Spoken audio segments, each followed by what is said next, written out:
More released information on Brazil and the UFO cover-ups. A time traveler claims that the mark of the beast will be revealed in 2045. And individuals dressing up as law enforcement to steal the Booga sphere. In today's video, we're going to be reacting to some of the more strange and questionable clips that I could find on TikTok.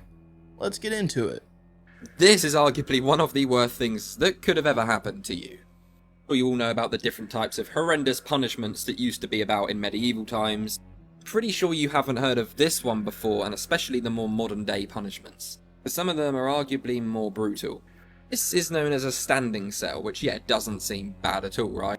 Like white room torture doesn't seem bad, but this is by far the worst one out there. I'll do that in the next video. Standing cells were used in concentration camps. They actually originated in Turkey back in the 1900s, but they have been used in many other places. Picture this, you're not put in a normal prison cell, you're put in a tiny prison cell the size of one of these cages. It is so small that it's impossible to sit down, lay down, sit at all. You are stuck standing 24/7. People would be put in these standing cells for days, hours, weeks, months, like a very long time.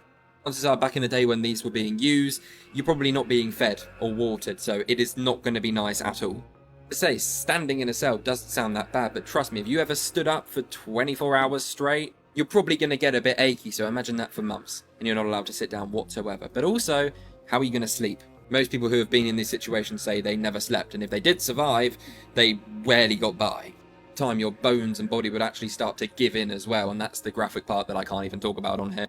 Still not quite bad as white room torture, so yeah, let me know your thoughts. I have never stood a whole 24 hours straight. That's a pretty nasty torture.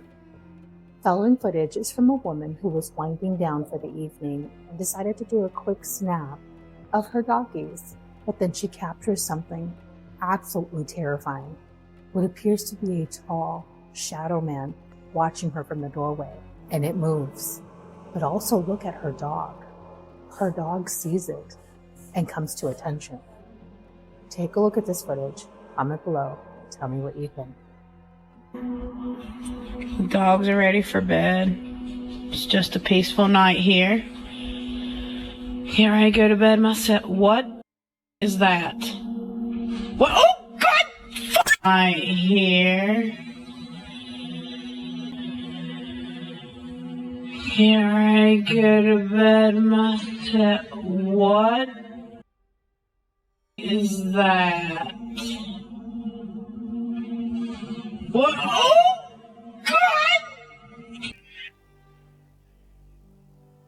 I don't know how I feel about this video. It almost seemed fake, but it seemed genuine at the same time. The dog's reactions seemed genuine. It actually looked like it was looking at something in the hallway. But the way she's describing on how she's about to go to bed just seemed very scripted. Nonetheless, if you catch a shadow creature like that on camera, it's probably time to move. So it can't get much crazier than this. In one neighborhood in Michigan, for 2 minutes, they had their complete phones taken over, and it stated that we are the Anunnaki.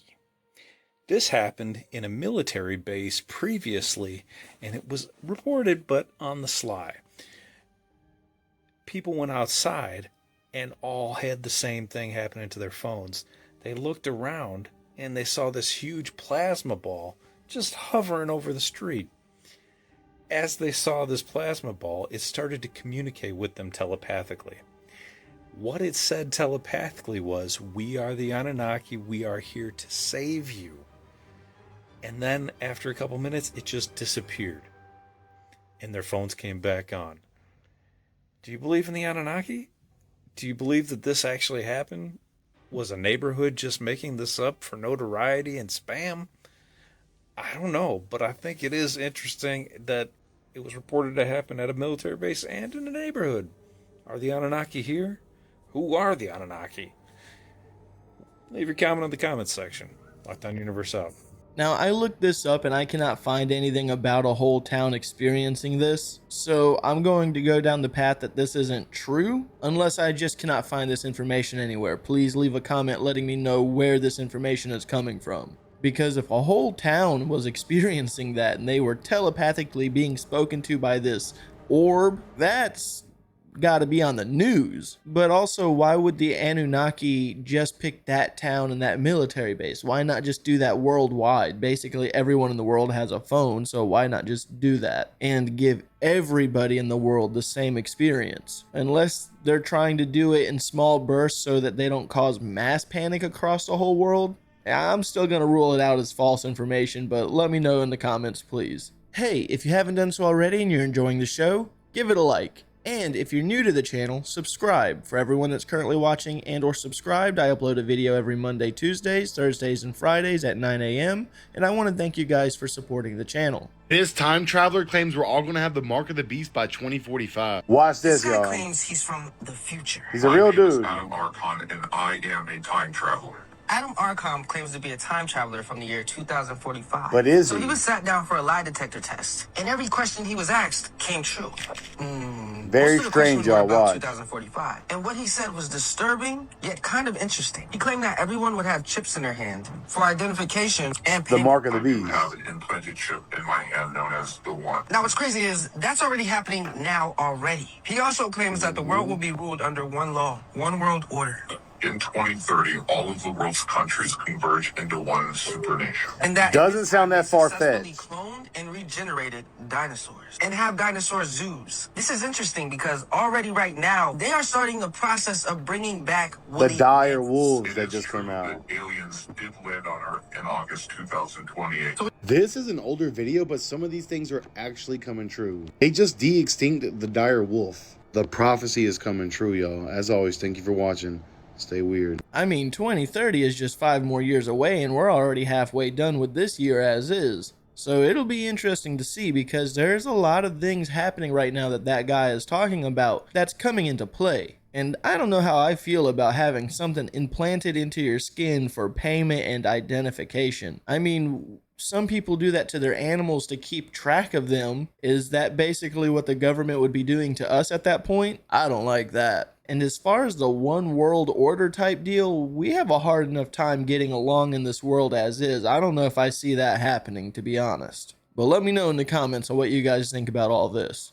What are the strange radio signals coming from underneath Antarctica's ice? No. 9 years ago, radio signals were detected by NASA's Antarctic Impulsive Transient Antenna while flying in a balloon. The antennas were designed to detect radio signals from space, specifically data about neutrinos. But some signals were coming from below. At first, the scientists thought the signals were because of neutrinos, a particle with no charge and very difficult to interact with. I feel that. They are everywhere. Billions of them are moving through you right now. But they don't really interact with anything, which makes them really hard to study. A new study out of Argentina has been analyzing that data. And while they don't know the origin, they doubt it's neutrinos. And that mostly has to do with the very narrow angle that the signals were received from. Theories on what it could be now include dark matter, which makes up 27% of the universe, but we have no idea how to see it or interact with it. Or it's a new particle, or a new kind of interaction between particles. Basically, we don't know yet, but the idea of all this stuff moving around and through us and we have no idea what it is just so cool to me. Well, if there is some kind of mysterious particles out there, maybe one day we'll figure out how to tap into it for free electricity or ways to better health. Maybe something that people were utilizing way in the past, you know, ancient civilizations, if you will, might have been using those particles for whatever purposes. They just knew how to actually use that stuff. But nonetheless, it is still really interesting.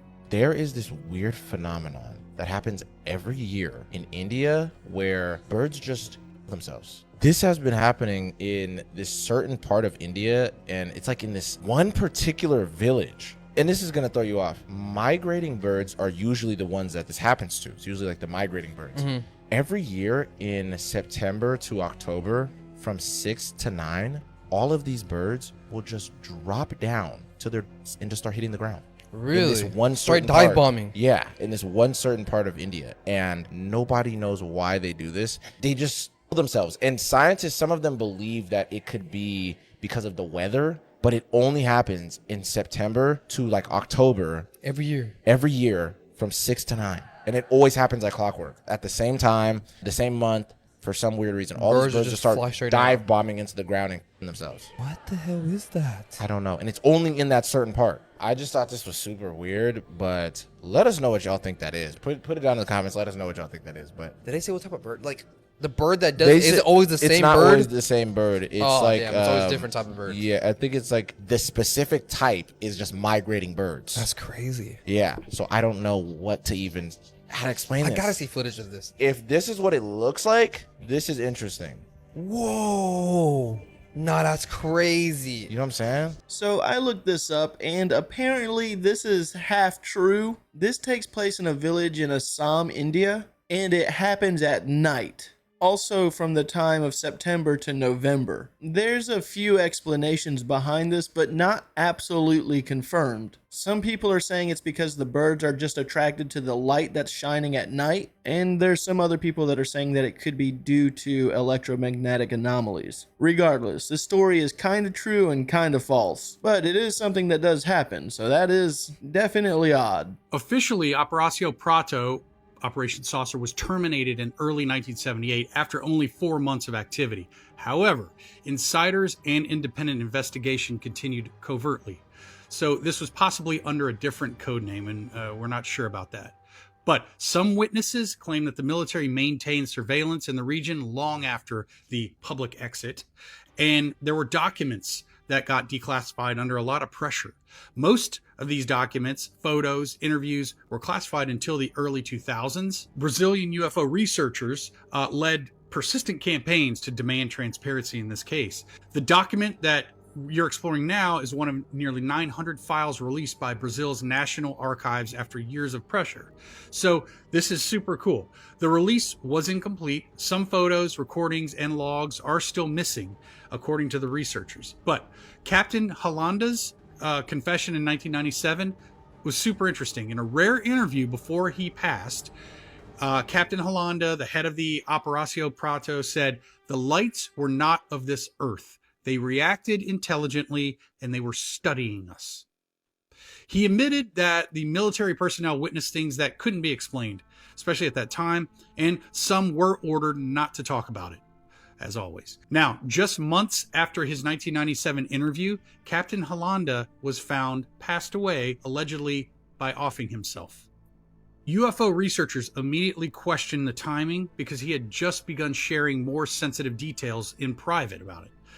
So his passing remains controversial still, but many do believe that he was silenced. What's that? Octopuses alive on the moon of Jupiter, Europa?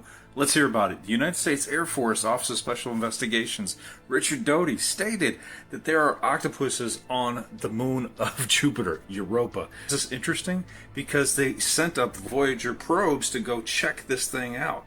And they found out that there was a plenty of livable area up there. They also found out through a remote viewer that these beings live and actually have spacecraft as well. They have a large brain, large eyes. They're a little bit different than the ones that we got here. They have a spacecraft. They came in while he was remote viewing. They basically blocked him out. They knew that he was viewing them.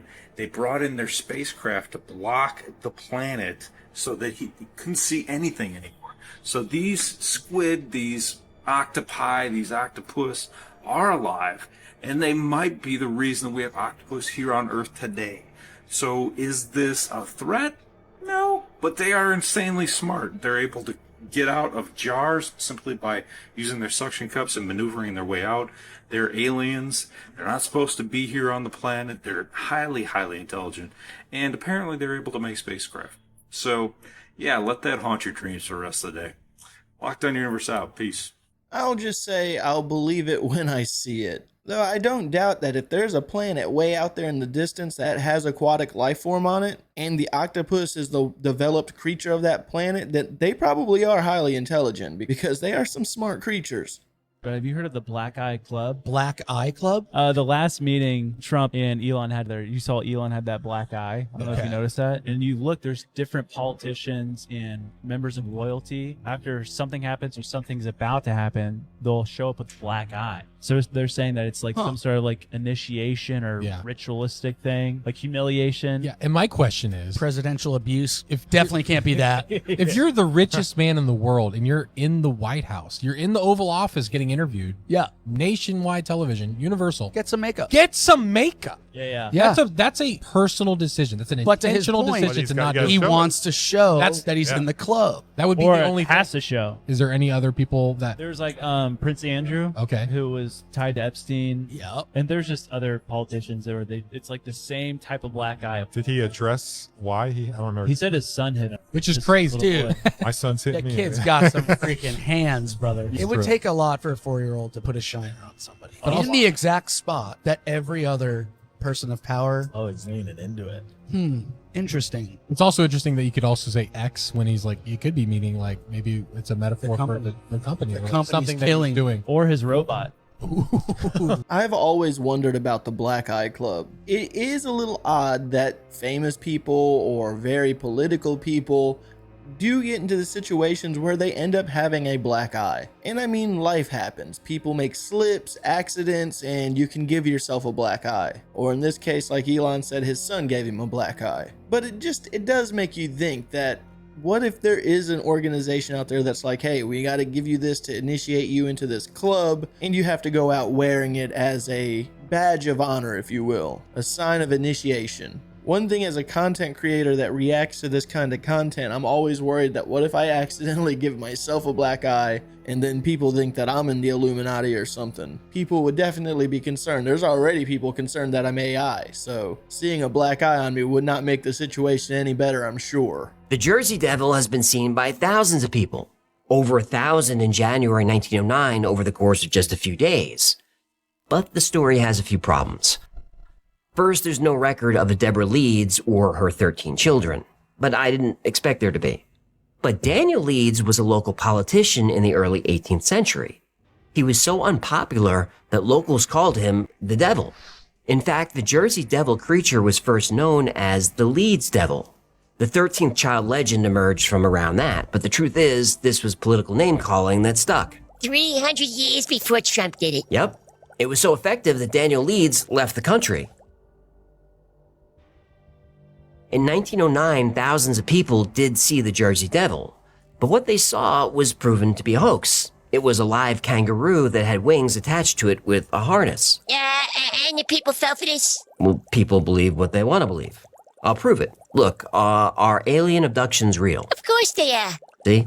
But the hooves! The hooves! Now, to be fair, there were prints in the snow. Yaha! What they never tell you is they were tiny, maybe an inch or two wide. Lots of birds in the area have prints just like them. And of course, birds can fly. Still, there are official reports of people being terrorized by something in South Jersey. Yeah, the drivers. You did that joke already. Sorry. I lost my place in the script. Hello, everyone. This is Dr. Stephen Greer. I'm in Mexico City. As many of you know, we've been examining the Boogosphere for the last 2 days with Congressman Burleson and a group of scientists. We've just been notified by Jaime Mason that there was an attempt by fake policemen to enter the vault where this Boogosphere is stored, and we have notified security and the apparatus I'm working with under law enforcement. And you should know that the other risk here is that we have taken specific samples from the Boogosphere that will be tested in a state-of-the-art lab to prove whether or not the metal, as well as some of the other components, are of Earth or outer space origin. Those scientists' information have been provided to the top law enforcement and security apparatus that I'm working with, and so any sort of attempts to interfere with this examination will be known, and the people and perpetrators will be held to account for. So this is what I wanted people to know, and we're doing everything to set up security for this. Thank you. I find it really hard to believe that they have not already tested the metals to see if it come from this Earth or not. If that has not been done at this point, that is awful. You would think that that would probably be one of the first things that they would do, is test the metals to see where does it come from exactly. Is it Earth or space? And second of all, is there really people trying to steal this thing? Or is that just the story people are coming up with to just keep drawing the media around it? That's what I think. But let me know what you guys think in the comments about all this Boogosphere stuff. I can't believe it's still ongoing. You see, this is exactly why I have trust issues with mainstream archaeology. Every single time we uncover something interesting that doesn't fit into the official academic timeline of history, it's either mocked and labeled a con, or they do this. So in 2011, Russian cave explorer Arthur Zhemyukov made a wild discovery in the region of North Caucasus in Russia. At the top of the Carahora mountain range, he found something that revealed an unwritten chapter of human history. At first, it just seemed like a deep hole leading into a cave formation inside the mountain, so he decided to check it out himself. And as he went down this narrow vertical opening, he started to notice this wasn't any regular cave shaft. On his descent, he saw massive parallel stone blocks, polished flat and perfectly geometrically aligned with each other. We're talking straight edges, right angles, and intricately chiseled formations that indicated this definitely wasn't natural, it was engineered. Him and his team explored deeper and found out that this shaft was so much beyond our understanding than he ever thought. This is the Carahora Shaft, and I don't care what anyone says, someone like an intelligent being clearly made this. Inner passageways with perfectly straight, polished walls going down 40 meters into the mountain, leading into a larger chamber with 36-meter high ceilings filled with enormous megalithic slabs fitted together and arranged in perfect alignment with each other, like they were intentionally placed there, with some blocks appearing to be up to 200 tons, and nothing can explain how anyone would have moved these stone megaliths into this narrow shaft. The total distance from the very top of the shaft down to the lowest part of the explored chamber was around 100 meters, about the height of a 25-story building. And there appeared to be more tunnels and chambers below that went even deeper into the mountain, which are still undiscovered. Clearly an artificial construction of a monumental scale, an absolute groundbreaking find by any means. And as per usual, absolutely no historic records of any structure like this documented anywhere in this region. The team even filmed their exploration for a Russian TV documentary, mapping out the shaft to reveal its true detailed architecture, with block arrangements that looked incredibly similar to the ones found in the Grand Gallery of the Great Pyramid of Khufu in Egypt. It also features several tunnels that don't seem to have been designed to be accessed by humans, just like we see in the Egyptian pyramids. No ladders, stairs, or any easily accessible means of traversing many of these passageways. Even small side tunnels that no human can fit through, and oddly enough, the team felt a constant draft of air blowing up into the chamber from deeper underground, suggesting this wasn't built for habitation, but rather some sort of other functional purpose. Possibly a subterranean complex of another larger structure that used to exist on top of the mountain. Perhaps the entire mountain itself was an ancient megastructure, like a pyramid that's been heavily eroded over time. What if it was, dare I say it, an ancient energy power generator, part of a system of global power plants that produced energy for an ancient advanced civilization that lived here tens of thousands of years ago. Just like the Giza power plant theory suggests the pyramids of Egypt may have been. Whatever it is, it's clearly something that was built by an intelligent species, undocumented, in an absolute feat of ancient human engineering, or maybe even non-human engineering, just a theory. Above ground, the surrounding area has even more carefully sculpted stones all around it, with what appear to be machine marks all over them. Flat surfaces, straight cuts, and massive stone blocks stacked perfectly together, indicative of man-made production. But our cave explorer Arthur didn't find the shaft by accident. In fact, he was intentionally searching for it. Many ancient legends in the North Caucasus region about sprawling underground cities have been told and passed down for generations. And while researching old World War II documents written by those Germans, there was one particular topic that caught Arthur's attention: the Anunnaki, a project initiated by top German commanders with the primary objective of restoring ancient occult practices and powers, who conducted operations around the world to find the most sought-after ancient relics and mystical sites that allegedly held power beyond our understanding. Expeditions for the Ark of the Covenant, the Holy Grail, the mythical underground city of Shambhala, uncovering the secrets of Antarctica. These guys were on a mission. When the Germans launched Operation Edelweiss to capture the oil-rich regions of the North Caucasus in Russia, the mountain ranges were one of the hot spots on their hit list, the assumed home of an ancient advanced civilization who left behind traces of their esoteric knowledge. Among this this region was the Carahora Mountain, which they actually got really close to discovering the shaft themselves. And they even marked some of the surrounding stones with, you know, their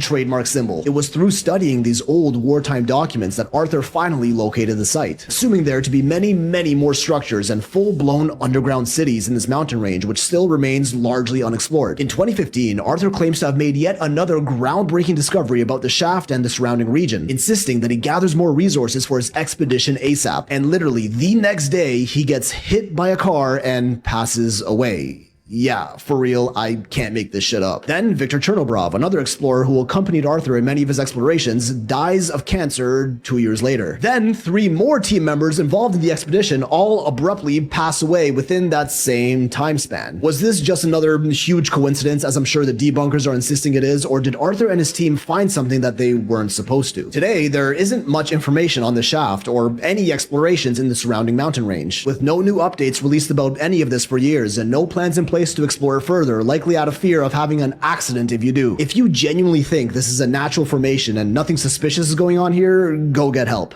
I really wish that I was not afraid of super tight spaces because I would love to cave dive. Just imagine exploring something like this and finding all of these odd shapes and man-made looking structures. It's got to be an amazing experience. But for this guy, if he really did become targeted by someone and then basically killed off and his whole crew, sometimes I guess it's not worth the discovery. But let me know what you guys think about all this. Do you think that this is a true story? I have not really done any research on this personally. This is the first time I've heard about it, so I'll have to do a little digging. But if you have any information on this, or if you know a little bit more, let me know in the comments, please, because this was actually a really fascinating one. Alright guys, I'm going to go ahead and end today's video. As always, I want to thank you guys for watching these clips with me. And with that being said, have a good day.